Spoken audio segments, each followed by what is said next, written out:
नमस्कार दोस्तों, good evening सभी का स्वागत है हमारे यूट्यूब चैनल ईटी एकेडमी पे। दोस्तों आज हम लोग बात करेंगे 69 बीपीएससी की तैयारी कैसे करें। 68 प्रीलिम्स का एग्जाम हुआ, बदलते हुए पैटर्न ने आप सभी छात्रों को हैरान कर दिया। अभी तक छात्र ये कन्फ्यूजन में है कि प्रीलिम्स होगा या नहीं होगा, और बहुत सारे छात्र जो है वह रिजल्ट का वेट भी कर रहे हैं।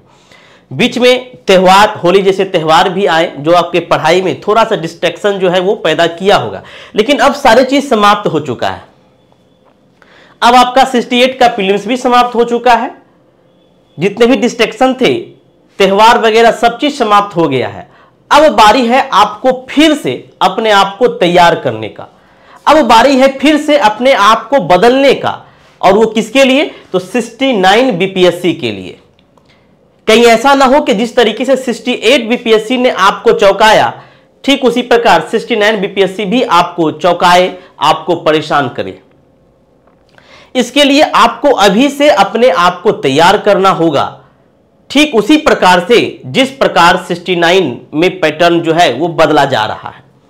अब इसके लिए क्या करना होगा, आपको कैसे तैयारी करनी होगी, किन किन किताबों को पढ़ना होगा, कैसे प्रैक्टिस सेट करना होगा, ताकि 69 बीपीएससी की तैयारी आपकी पूरी हो सके और आप पीटी और मेंस सभी परीक्षाओं को आसानी से पास कर सके। आज हम इसी पहलू पर चर्चा करेंगे कि 69 बीपीएससी की तैयारी किस प्रकार से करें। जिस छात्र का 68 बीपीएससी पीटी हो जाता है वो मेंस की तैयारी में लगे। अगर जो छात्र 1-2 नंबर से या 4-5 नंबर से 68 प्रीलिम्स नहीं पास कर पाते हैं, या जिनको डाउट है, जिनका कट ऑफ स्कोर अभी बहुत कम है और उन्हें यह ज्ञात हो चुका है कि अब हमें 68 बीपीएससी प्रीलिम्स नहीं होने वाला है, वैसे छात्रों के लिए आज का यह वीडियो बहुत रामबाण साबित होगा। वैसे छात्र आज से ही यह प्रण कर ले कि इस बार 69 बीपीएससी हमको एकदम किसी कीमत पर निकालना है, क्योंकि समय अभी बहुत है। जैसा कि आपने देखा, ये चेयरमैन साहब के द्वारा सितंबर का डेडलाइन दिया गया है। ऐसा कहा गया है कि सितंबर में आपकी प्रीलिम्स की परीक्षा आयोजित कर ली जाएगी, तो आपके पास समय अभी पर्याप्त है। और अगर आप अभी से इस समय के अनुरूप अपने आप को नहीं ढालें, इसका मतलब फिर से आप एक बार धोखा का शिकार होंगे। तो आज का यह वीडियो आपके लिए बहुत खास होने वाला है। तो आइए हम चर्चा करते हैं कि आपको किस प्रकार से तैयारी करनी चाहिए, आपको अपनी तैयारी में क्या बदलाव करना चाहिए। सबसे पहले हम जो बात करेंगे वो बात करेंगे कि क्या पढ़ें, क्या पढ़ें। अब आपको क्या पढ़ना है। अगर आप 68 बीपीएससी पीटी एग्जाम दे दिए हैं तो आपको यह ज्ञात हो चुका होगा कि किस प्रकार से पढ़ना है, लेकिन फिर भी हम आपको यहां पे कुछ अलग गाइड करेंगे कि आपको क्या पढ़ना है। देखिएगा, जिनकी तैयारी अच्छा है मतलब बहुत अच्छा नहीं, मतलब ओवर है, मतलब एवरेज आप कह सकते हैं कि एवरेज आपकी तैयारी अगर अच्छा है, बस थोड़ा बहुत और प्रयास करना है। जैसे कि अगर मान लिया जाए कट ऑफ अगर 95 जाता है इस बार, ये संभावना है, पॉसिबिलिटी है कि 95 के आसपास कट ऑफ जाएगा। इस पर आप कोई हमें कमेंट नहीं कीजिएगा कि सर इतना जाएगा उतना जाएगा। हम एक पॉसिबिलिटी की बात कर रहे हैं कि अगर 95 कट ऑफ जाता है और अगर आपका नंबर यानी कि आपका स्कोर 90 या 90 प्लस आ रहा, इसका मतलब कि आपकी तैयारी अच्छी है। आप अपने आप को डिमोरलाइज फील नहीं कीजिएगा कि हमारी तैयारी अच्छी नहीं है, हमें और बहुत कुछ करना चाहिए, हमें और ये पढ़ना चाहिए, वो पढ़ना चाहिए। बिल्कुल नहीं। अगर आपका स्कोर 90 प्लस है, इसका मतलब है कि आपकी तैयारी अच्छा है। बस उस तैयारी को थोड़ा सा बदलाव करने का जरूरत है। आप अपनी रणनीति में थोड़ा सा बदलाव करें और आप प्रीलिम्स पास करेंगे। तो कैसे बदलाव करेंगे? तो इसके लिए यह समझना आवश्यक है कि क्या पढ़ें, आपको क्या पढ़ना चाहिए। तो सबसे पहले कि आपको टेक्स्ट बुक पढ़ना चाहिए। क्या पढ़ना चाहिए? Text book. आपको टेक्स्ट बुक पढ़ना चाहिए। ये टेक्स्ट बुक क्या है? तो टेक्स्ट बुक कहने का मतलब कि आप क्लास 6 से 12 तक एनसीईआरटी को एक बार पढ़ लीजिए। अब आप कहिएगा कि क्लास 6 से 12 तक, तो क्लास 6 से 12 तक एनसीईआरटी आप एक बार नहीं 3 बार पढ़ें। और पढ़ने का तरीका मैंने आपको बताया है कि पहली बार जब पढ़ें तो आप बुक को खरीद लें या कहीं से पीडीएफ डाउनलोड कर लें और पहली बार आप उसे अंडरलाइन करते हुए पढ़ते जाएं। दूसरी बार जो आपने अंडरलाइन किया है बुक में उसको कॉपी में नोट्स करते जाएं और तीसरी बार एक पूरा संपूर्ण रिवीजन करके उस टॉपिक को समाप्त करिए। और अगर ऐसा आप करते हैं और ये टारगेट में लेकर के करना है, ऐसा नहीं कि हमको 6 से 12 एनसीईआरटी पढ़ना है और आप 1 वर्ष समय लगा दे बस एनसीईआरटी ही पढ़ने में। ये टारगेट आपको फिक्स करना है कि आप कितने समय में 6 से 12 तक के एनसीईआरटी को पढ़ लेते हैं अच्छी तरीके से और उसका जो क्रीम है, उसका जो निचोड़ है आपके नोट्स बुक में छप जाने चाहिए। मेरे ख्याल से आपको इसका टारगेट 1 मंथ का लेना चाहिए। 1 मंथ का टारगेट आप रखिए और 1 मंथ में 6 से 12 तक एनसीईआरटी किताबों को पढ़ जाइए। पढ़िए ही नहीं, समझ भी लीजिए और साथ ही साथ अपने नोटबुक में उसे नोट भी कर लीजिए। साइंस में अगर हम बात करते हैं तो साइंस में आपको 6 से 12 पढ़ने की आवश्यकता नहीं है।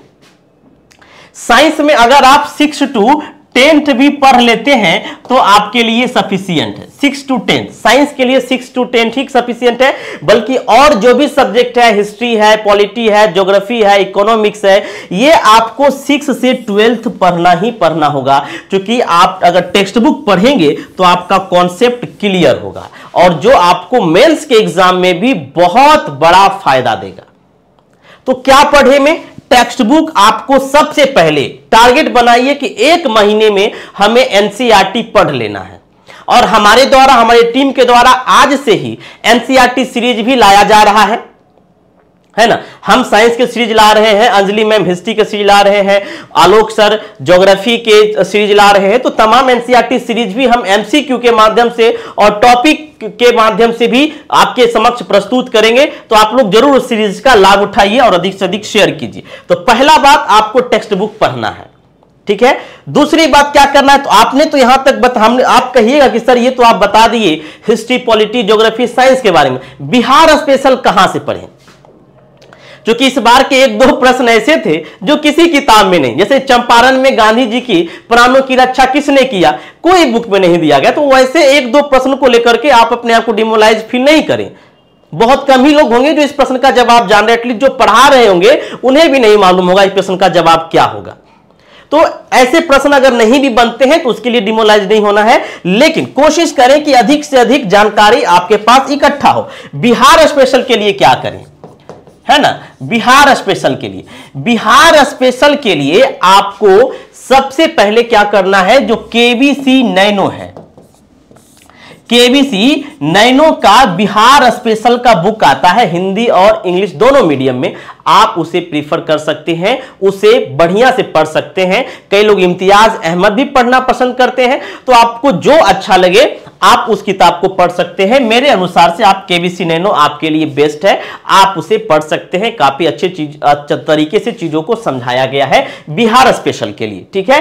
साथ ही साथ हमारा जो वीडियो है बिहार स्पेशल का वो भी आप देख सकते हैं, बहुत अच्छे तरीके से कंप्लीट कराया गया है। तो ये बिहार स्पेशल के लिए हो गया। अब सबसे बड़ा मुद्दा जो है वो है करंट को लेकर के। करंट को लेकर के छात्र काफी दुविधा में रहते हैं कि कैसे पढ़ें। तो करंट का पढ़ने का 2 तरीका है। अगर आपके पास पर्याप्त समय है, किसी प्रकार के जॉब में नहीं है, सिर्फ और सिर्फ पढ़ने पर डिपेंड है, तो सबसे पहले तो आप डेली न्यूज पढ़िए। कोई भी डेली एक न्यूज़पेपर पढ़िए जो राष्ट्रीय जागरण का और राष्ट्रीय संस्करण का हो, है ना। तो आपको डेली न्यूज पढ़ना है, डेली न्यूज पढ़ना है और जो इंपॉर्टेंट फैक्ट लगे या तो उसको आप काट करके एक जगह कलेक्ट कर ले या कॉपी में नोट करते जाइए। जिनके पास टाइम है, याद रखिएगा, जो जॉब में है उनके पास इतना टाइम नहीं है करने का, मुझे पता है। तो जो एकदम फ्री है, जो एकदम डेडिकेटेड है कि नहीं हमको एकदम पढ़ना ही पढ़ना है, सब काम छोड़ के सिर्फ पढ़ रहे हैं, उनको डेली न्यूज़पेपर कोई एक पढ़ना होगा। कोई एक डेली न्यूज़पेपर पढ़िए और उसके साथ साथ कोई एक मंथली मैगजीन को फॉलो कीजिए। अब मंथली मैगजीन में कौन, तो सबसे पहले जो हम आपको वरीयता देंगे वो पीडी को देंगे। पीडी मतलब जो आपका प्रतियोगिता दर्पण है। आप सभी को मालूम है प्रतियोगिता दर्पण प्रत्येक माह में प्रकाशित होती है। प्रतियोगिता दर्पण आप एकदम पिछले 1 वर्ष का पूरा कंटेंट आपकी कॉपी में लिखा होना चाहिए ताकि एग्जाम के समय में आप रिवीजन कर सके।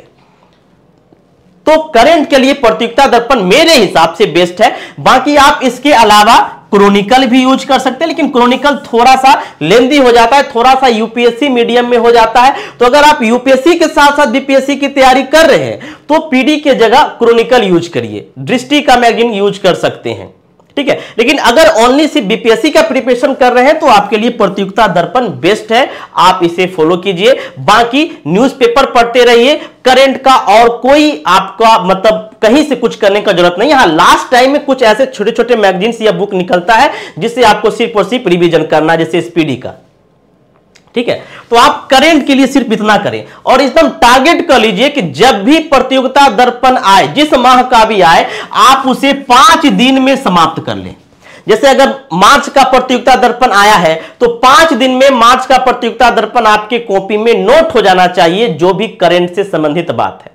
अब प्रतियोगिता दर्पण कैसे पढ़ना चाहिए इसके लिए मैं आपके लिए एक अलग से वीडियो बनाऊंगा। तो करंट के लिए मेरे हिसाब से आप प्रतियोगिता दर्पण पढ़ें, जो स्पेशली बीपीएससी की तैयारी कर रहे हैं, लेकिन जो यूपीएससी और बीपीएससी दोनों की तैयारी कर रहे हैं उनके लिए क्रोनिकल बेस्ट है, अखबार न्यूज़पेपर में द हिंदू बेस्ट है, आप उसे यूज कर सकते हैं। इतना आपका एक सोर्स है जिसके सहायता से आप तैयारी कर सकते हैं। ये तो पढ़ने का सोर्स हो गया, लेकिन सिर्फ पढ़ने से रिजल्ट आपका नहीं होगा। पढ़ने के साथ साथ सबसे बड़ा जरूरी है वो है आपका प्रैक्टिस टेस्ट, वो है आपका प्रैक्टिस टेस्ट। जब तक आप प्रैक्टिस सेट नहीं करिएगा, टेस्ट नहीं दीजिएगा, आपकी पढ़ाई का कोई औचित्य नहीं रहेगा और एग्जाम में जाने हुए प्रश्न, पहचाने हुए प्रश्न को आप गलती कीजिएगा। उससे बचने के लिए एकमात्र उपाय है, वो है आपका प्रैक्टिस टेस्ट। वो क्या है? आपका प्रैक्टिस सेट। प्रैक्टिस सेट क्या है? तो आप कम से कम डेली जो है वो 2 टेस्ट लगाइए। जो फ्री है वो 2 टेस्ट लगाइए, जो जॉब में है, किसी वर्क में है, वो कम से कम 1 टेस्ट जरूर लगाइए। तो 2 प्रैक्टिस सेट आपको कम से कम डेली लगाना है। और जो 2 प्रैक्टिस सेट आप लगाइएगा तो जो भी क्वेश्चन गलत कर रहे हैं, जो क्वेश्चन में आप कंफ्यूजन हो रहे हैं, क्योंकि नेगेटिव मार्किंग है, सही प्रश्नों पर ही अटेम्प्ट लें और जो क्वेश्चन गलत हो रहे हैं उसका पूरा व्याख्या आप अपने नोटबुक में लिखते जाएं, ताकि दोबारा अगर उससे जुड़े हुए प्रश्न आए तो आप गलती नहीं करें। तो टेस्ट प्रैक्टिस डेली 2 करना है। आप 2 अगर डेली टेस्ट प्रैक्टिस करते हैं तो 150 दूनी 300 प्रश्नों का डेली आपके पास मस्तिष्क में रिवीजन होगा। 300 नए प्रश्न आपके दिमाग में आएंगे, उसे कैसे सोल्व करना है वो सारे चीज आपके दिमाग में आएंगे। तो ये एकदम गांठ बांध लीजिए कि पढ़ने से ज्यादा जरूरी है आपका टेस्ट प्रैक्टिस। नियमित अभ्यास, डेली एकदम रूटीन बनाइए कि हमें 2 प्रैक्टिस सेट करना ही करना है और जो भी क्वेश्चन गलत हो उसका बार बार रिवीजन करना है। अभी मैं आपको इस मुद्दे को हम एक करंट के मुद्दे से जोड़ना चाहेंगे। अभी आपको मालूम होगा एक करंट का बहुत ही आज का न्यूज चल रहा है, वो है ट्रिपल आर है ना, जो एक मूवी आई थी और इसका एक जो सॉन्ग है नाटू नाटू, उसे ऑस्कर के लिए मतलब नामित किया गया था और वो ऑस्कर पुरस्कार बन गया है। ऑस्कर पुरस्कार उसे प्राप्त हुआ है। किसको? नाटू नाटू। और वो किस मूवी का था? तो ट्रिपल आर मूवी का था। तो वहां पे ट्रिपल आर का कॉन्सेप्ट अलग था, लेकिन हम आपको यहां पे ट्रिपल आर का कॉन्सेप्ट क्या बताने हैं। तो ट्रिपल आर मतलब 3 आर का मतलब रीड है ना, रिवीजन एंड रिव्यू। ठीक है, मतलब पढ़िए, रिवीजन कीजिए और रिव्यू कीजिए कि आपने क्या पढ़ा, क्या सीखा। यहां पर रीड का मतलब पढ़ना से है, रिवीजन का मतलब कि बार बार रिवीजन कीजिए और रिव्यू का मतलब टेस्ट से है। ये ट्रिपल आर का कॉन्सेप्ट अगर आप अपनाते हैं तो आप जरूर बेहतर कर पाएंगे और आने वाले समय में आप प्रीलिम्स परीक्षा जरूर पास करेंगे। तो ये हमारा ट्रिपल आर का कॉन्सेप्ट है और आपको भी ये ट्रिपल आर का कॉन्सेप्ट अपनाना चाहिए अपने जीवन में। आगे इसी तरीके से हम सीरीज लाते रहेंगे और एनसीईआरटी का सीरीज हमारा चल रहा है। प्रत्येक 9 बजे से हम खुद, चूंकि बीच में बहुत सारा डिस्ट्रैक्शन आ गया था, पर्व त्योहार एग्जाम को लेकर के, अब हम लोग नियमित हो गए हैं, सारा चीज शेड्यूल कर लिया गया है। 9 बजे से डेली आपका एनसीईआरटी का साइंस का सीरीज हम खुद लेकर के आ रहे हैं, तो आप लोग जरूर 9 बजे रात्रि से हमारे साइंस सीरीज का लाभ उठाएंगे।